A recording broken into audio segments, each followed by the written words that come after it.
kan, rankednya sama tank jungle. Itu harus diperhatikan. Tapi by the way, random map bro, di game yang kedua, elimination match antara Dewa United akan ada di Expanding River. Dan ini harusnya akan mempermudah. Dia ngebantu dengan Blazing Blade, abis itu balik lagi. Cuma banyak juga yang kayak dimana gold lane lawan nih ke tengah, dia ikut ke tengah, clear tengah, abis itu balik lagi. Sementara gold lane lawannya ikut turtle. Nah biasanya kalau turtle-nya kalah, wah itu gold lane-nya rugi banget sih. Dia udah ngelepasin satu wave hitungannya kan. Cuma ya gua rasa memang mereka perlu untuk ngelakuin itu, untuk exploit dari mapnya juga. Alright, kita masuk ke drafting phase. Lagi-lagi Parsha dan juga Baxia, dua hero yang tadi juga jadi concern ban dari kedua coach yang ada. Dan lagi-lagi Cici yang belum mau dilepaskan nih ke arah Ixon Esports. Mungkin ada perbedaan di mana Povis tadi jadi pilihan banning juga untuk di ban kedua dari Dewa. Tapi sekarang posibilitasnya lagi-lagi cara XP nggak yang diambil duluan nih? Harusnya iya sih, karena dia ban Cici ini bukan tanpa alasan kan. Dia mungkin pengen menangin XP-nya. Cuma sekarang kan Arlot udah dipakai dan nggak berhasil tadi kan. Pilihannya mereka lepasin Arlot itu atau mereka pikirkan cara lawan Arlot ya? Ambil Poveus mungkin yang bakal lebih bisa nyaman juga dengan Hero Herodes nantinya. Kalau misalnya Ixon Esports bawa potensial pick ke arah Hero Herodes. Ada Fanny, lagi-lagi ya, Fanny sekarang lebih prayo untuk dihilangkan loh. Tapi naik ya prioritasnya ya. Dia ada di second phase, sekarang naik ke first phase.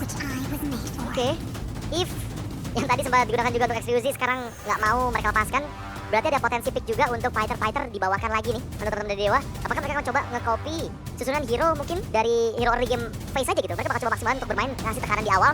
Karena jujur dari statistik pun kita lihat Dewa itu ada di bawah dari Ixon loh. Dari statistik early game ya, dari objektif turtle-nya, lord-nya, turret-nya juga. Itu yang akan ngebuat mereka siapa tahu mau coba bawain game plan early game yang lebih kuat dibandingkan dengan game sebelumnya. Ya mungkin bedanya ya untuk sekarang gue ngerasa untuk teman-teman LDL, mereka hanya pikirin gimana caranya perform sih. Oke. Tapi nggak mikirin gimana caranya menang. One. Ini kayak cara yang menang nih, Lin nih. One yang di first pick nih. Trade-nya banyak. Nah, slot possible. Mau main Povius juga ada. Lusin udah nggak bisa. Parsha udah nggak ada. Apakah ini jebakan lagi dari Ixon nih? Coach Rino X Onir sadar bahwa udah nggak ada Parsha tapi dia nggak mau nge-ban ke arah One. Apa udah dipersiapin sesuatu itu? Sebenarnya untuk match-up-nya One jelas ya, Herald, Kiritel. Itu jadi jawaban banget itu.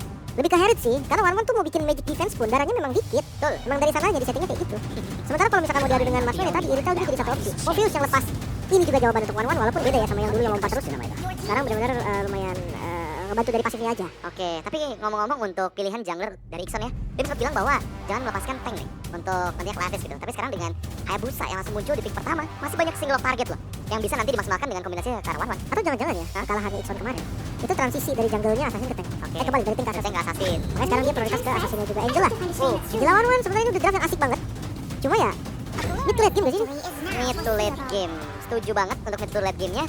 Tapi masalahnya ini kalau sampai early game-nya aman, ini kombonya bakal PR sih. Bakal jalan banget. Karena ingat Pulse of the Oasis apalagi Hardguard itu bisa cover One yang kalau Wind of Nature udah digunakan untuk bisa nge-deny Shadow Kill gitu misalnya, itu bakal jadi second answer juga untuk ngejawab nantinya pick off dari Hayabusa. Dan ingat Esmeralda juga diambil, jadi nggak ada lagi jawaban untuk shield hero dari Dewa United Heka. Oke, fighter udah ada. Lunox nih. Woi, ini Lunoxnya flex ya? Yap. Bisa di gold lane juga nih kalau memang perlu. Tapi ya ini juga untuk ngejawab One. Gitu kalau misalkan tergold lane ya. Bisa keluar dari Aswell tank. Kalau misalkan ditaruh di neutral juga nggak apa-apa. Karena rotasinya akan unggul. Lunox bisa banget nembusin defense dari Esmeralda. Shield-shieldnya itu bakal hilang secara cepat karena Lunox tipikal continuous damage yang pasti. Yap, dan jujur aku juga ngeliat Lunox jadi salah satu counter hero untuk One sih. Karena mungkin tipikal gold laner marksman itu kan bakal cukup sulit ketemu sama yang bawa Inspire kan. Ya, karena dari life steal-nya kalah, attack speed-nya kalah segala macam. Tapi Lunox dia punya balance of order gitu. Setidaknya buat ngamanin dirinya kalau sampai ada weakness point yang pecah. Itu makanya tadi gue bilang kan lumayan aman kalau ditaruh di gold lane. Betul. Caitlyn ban. Oke. Karena udah ada One mungkin ya yang bisa jadi tulang punggung damage. Yap, ini dia tutup tengahnya. Kayaknya bakal ngilangin semua tank jungler sih. Raiden Akai possible juga di ban. Ada udah ada Baxia. Atau kalau memang mereka mau adu ya di Assassin juga.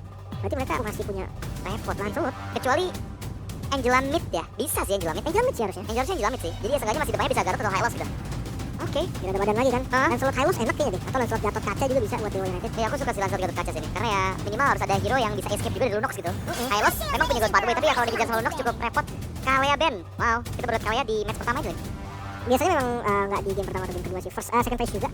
Karena kalau misalkan bukan tim-tim yang typical pick off gitu, pakai Kalea menurut gua nggak terlalu bagus. Oke. Tapi untuk kelas ban terakhir Assassin kah? Kayaknya titip satu lance deh. Biar aman aja maksudnya. Tank. Ya tapi kalau tank juga nggak terlalu worth it ya dari jawaban juga gitu dari Lunoxnya kan. Lancelot sih kayaknya. Lukas. Kemana dia? Fighter Lukas. Kemana dia? Udah gak pernah kelihatan dia. Soalnya ada Angela gitu kan. Biasanya karena ada Angela fighter yang punya damage, punya immune muncul lagi. Menarik nih untuk kita saksikan last band karena mana harusnya Lancelot ya. Yusansin ya? Gue rasa yang paling gak ini Sansin.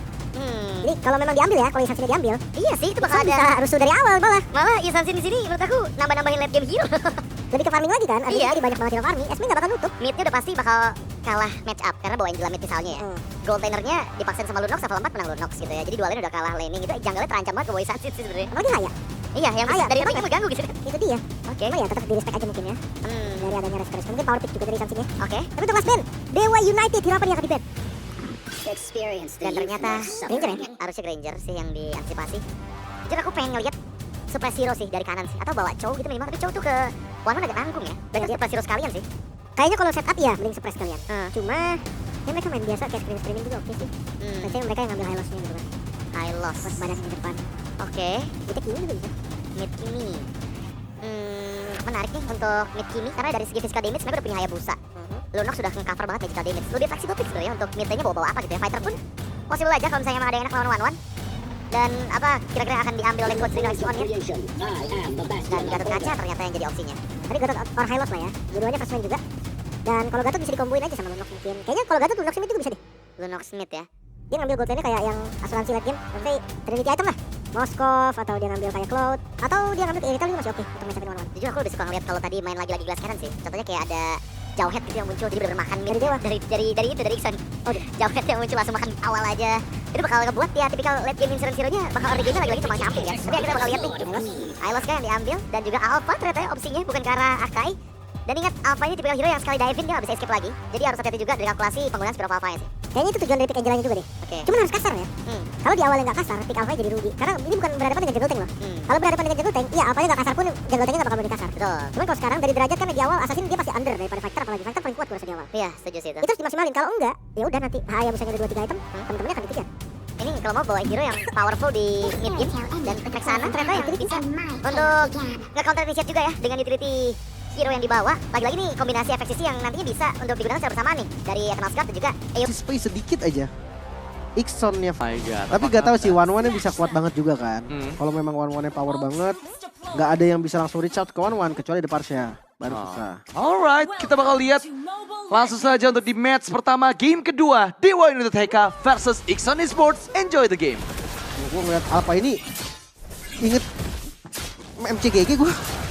Karena memang dari Alpha kan ada kan dan jarang banget muncul soalnya loh untuk dari Alpha. Iya. Di kompetitif scene apalagi. Karena memang power dari Alpha itu bener-bener harus ngandelin snowball early. Late game-nya itu bener-bener kayak damage dealer biasa aja. Jadi badan nggak kuat juga.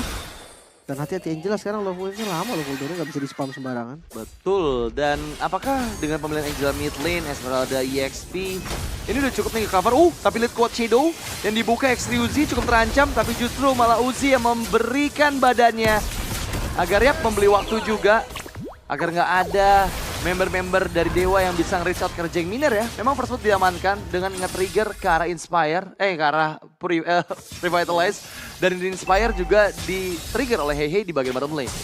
Cuma tetap sih tadi di area mid lane, Ixon dia melawan takdir ya namanya ya. Dimana yang harusnya mereka lebih sabar, harusnya mereka ditabrak, malah mereka nabrak.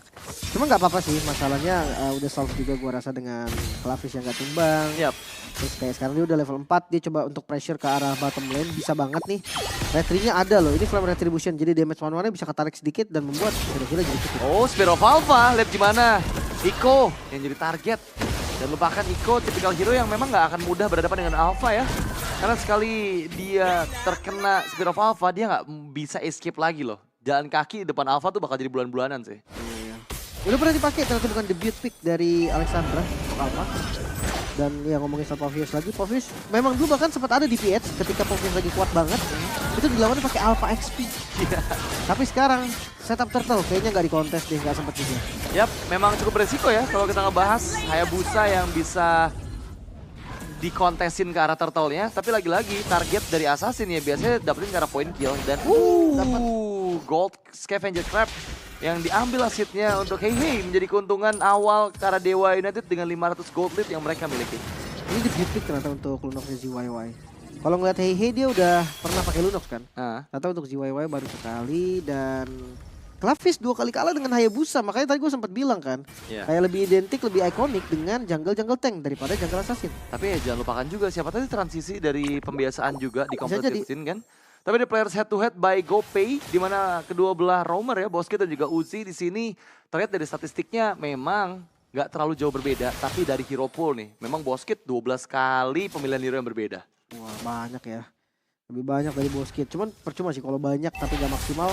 sama aja. Mendingan punya 3 atau 4 yang power banget daripada punya 12 yang biasa semua.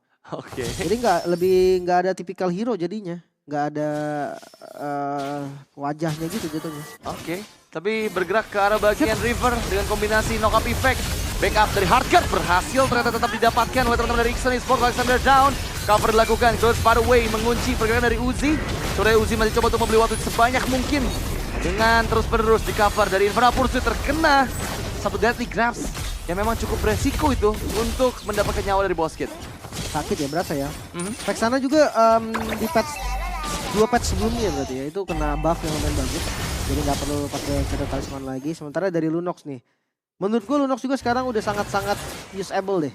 Karena ketika lagi darkening dia bisa pakai extra push. Oh, 2v2 situations. Dan dengan dia Hardguard mau nggak mau dipaksa untuk pulang. Resiko banget sebenarnya untuk Iko.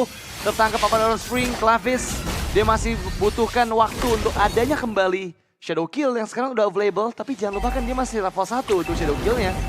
Dan tertua kedua, kita bakal lihat apakah kembali akan direlakan. Meskipun Expanding River sudah mulai aktif nih ya. 5 member dari Ixon Esports ada di area bottom lane. Hati-hati, ini nggak gampang untuk dikontes. Memang dari Alpha dia kuat banget. Tapi hati-hati, kayak Hayabusa juga bisa datang steal and run. Dan poke damage ini bisa dibilang dimenangkan oleh Ixon loh, Vexana. Farm skillnya tuh cepet banget cooldownnya dan sakit damage-nya. Dan mengganggu ya, apalagi kalau kita lihat mid lane-nya Dewa kan Angel lah gitu. Mau ngasih poke yang damage pun nggak terlalu bakal maksimal sih. Soal untuk si turtle yang kedua sekarang. Ini kayaknya bakal cobain maksain team fight sih. Meskipun ya lagi-lagi keuntungan dari Angel adalah dia bisa memainkan lane jauhnya seperti sekarang. Dorongan di bagian top lane dan sesaat lagi akan hilang gold plating top lane dari Ixon Esports. Nah ini nih, yang gue maksud nih, ketika ngeliat Turtle, mereka tuh team fightnya lamban banget. Temponya turun banget. Entah nggak berani set up lah, entah nggak berani ngebuka vision lah. Tapi sekarang malah di kontes.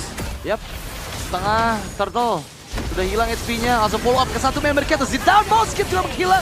Rivaltas sekarang menjadi arti untuk bisa bertahan hidup. AOG di bagian belakang, hey! Triple kill! Untuk si Huawei bahkan Mania kembali dikantongi. Looking for savage. Exrius di depan mata. Dan mampukah mendapatkan penutupan ke arah savage. Dan ternyata masih bisa escape, menghindar dan menjauh Exrius. Meskipun Infernal Pursuit bisa kembali di-trigger. Tapi lagi-lagi si Huawei bersinar dengan langsung mendapatkan Mania. Dengan hashtag ZYY is back.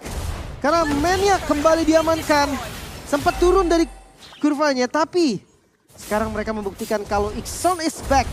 Bahkan ngelihat dari Clavis yang record dari Hayabusanya kurang baik. Sekarang menunjukkan kalau objektifnya tetap lancar. Dan kita bahas sedikit dari replaynya. Yang dimana tadi gue bisa tarik sedikit di turtle-nya. Nah, bagus banget sih. Mereka tahu nih, turtle ini bukan jadi tujuan mereka, tapi jadi bait untuk mereka.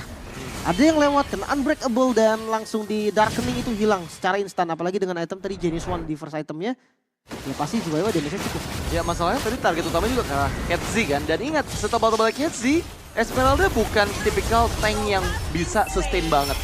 Karena dia mengandalkan juga efek shieldnya. Clavis di bagian bottom lane berhasil dieksekusi. Tapi jangan lupakan gak ada point dan karena Clavis so far hanya 5 assist yang dia miliki. Karena semua point kill itu dipegang oleh ZYY dan Jeng Miner.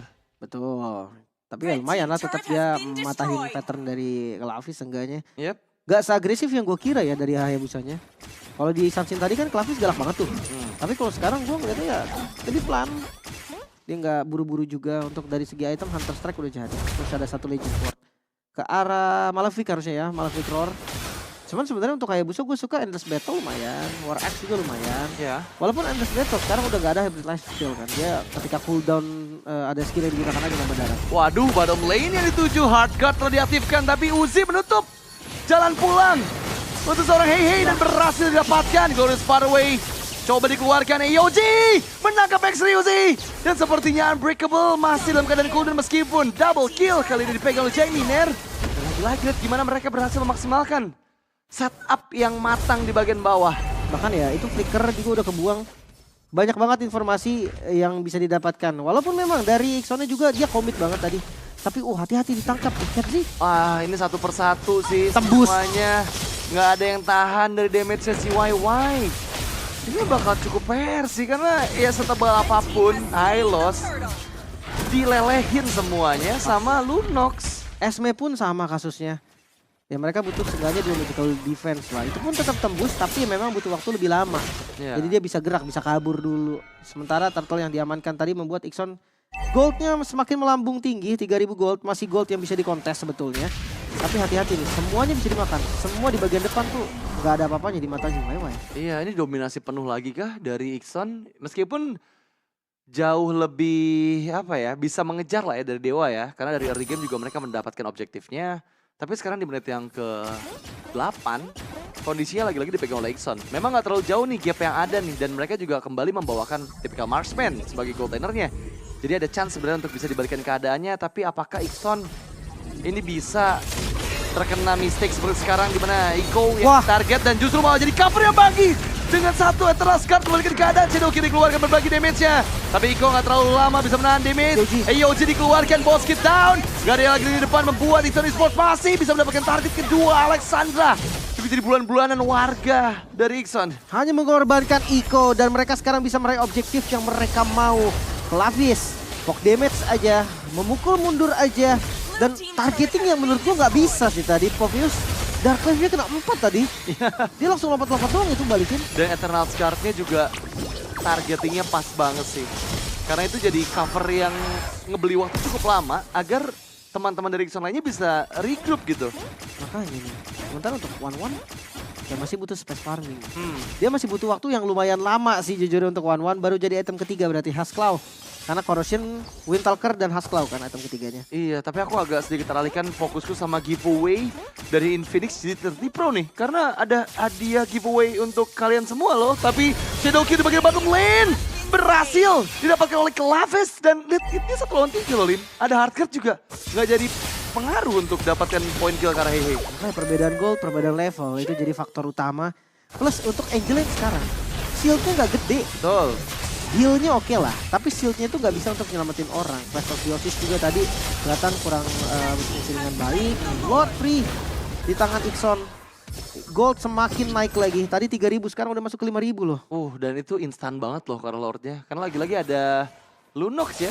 Apapun unit yang HP-nya tebal, semua bisa dilumat sama Lunox. Dan itu dibuktikan tadi Lord juga langsung menghilang tanpa adanya gangguan sama sekali. Dan sekarang kondisinya tertekan. Ingat, mereka kembali membawa tipikal mid lane yang nggak power di area high ground. Mereka nanti harus bisa mengandalkan ya mungkin one-one-nya nih yang dapetin weakness point. Weakness point-nya dipecahkan untuk bisa dapetin crossbow of tank gitu. Tapi apakah itu mungkin terjadi nih di high ground defense dari Lord pertama? Yang kalau kita lihat mid lane udah nggak ada holy defense lane. Apalagi nggak ada winter ya. Iya. Jadi katakan weakness point-nya pecah pun ini bisa langsung di full tabrak lah hitungannya. Cuma perbedaan gold dan level ini yang menurut gua bikin weakness point-nya pecah pun nggak akan terlalu sakit. Lordnya boleh masuk dari mid. Oke, AOG dikeluarkan dan menangkap kembali. Karena hehe, Hardcare gak berhasil menjadi jawaban. Berhasil menemukan 1 member tapi Ixion Esports non-stop. Mereka mencoba untuk mendapatkan target kedua. Turret berhasil dihancurkan tapi kali ini gimana Alexandra mencoba escape dengan Spear of Alpha. Untungnya masih bisa menghindar dan meninggalkan 1 member yaitu KTC yang kembali di cover. Tapi 4 orang bahkan 5 orang yang mengejar dirinya. Membeli waktu cukup lama, Hardcare-nya di cancel. DIY? Karena memang cukup beresiko ya kalau sampai dia masuk. Conceal play, masuknya Super Wave ini yang kedua di bagian bottom lane. Kembali masuk dengan Spear of Alpha, terlalu dalam. Tertangkap Unbreakable Monster Kill, dipegang oleh ZYY. Dan sekarang mendapatkan base turret di bagian bottom lane. Membuat Ixion Esports puas dengan Lord yang pertama. Membalikan keadaan, justru mengatakan Eternal Scar. Dan lihat di bagian belakang Klavis. Shadow Kill dikeluarkan meskipun crossbow tank dibuka tapi masih bisa menghindar dengan Cold Shadow membuat crossbow tanknya putus. Nggak terancam member lain dari Ixion Esports dari crossbow tank dikeluarkan. Sekarang KTZ yang kembali didapatkan. Masih ada teamfight yang tercipta dengan 1 kuat Shadow Hurricane dibuka. Membuat Exclusive down dan misalkan hehe seorang diri melawan 4 member dari Ixion Esports. Dan San Asta fokus, AOG dibuka dan kembali berangkat hehe. 1 persatu dicabut nyawanya dan Ixion Esports mendapatkan match point. Di game kembali membawa mimpi buruk untuk Dewa United HK. Seperti Deja Vu Group Stage kemarin.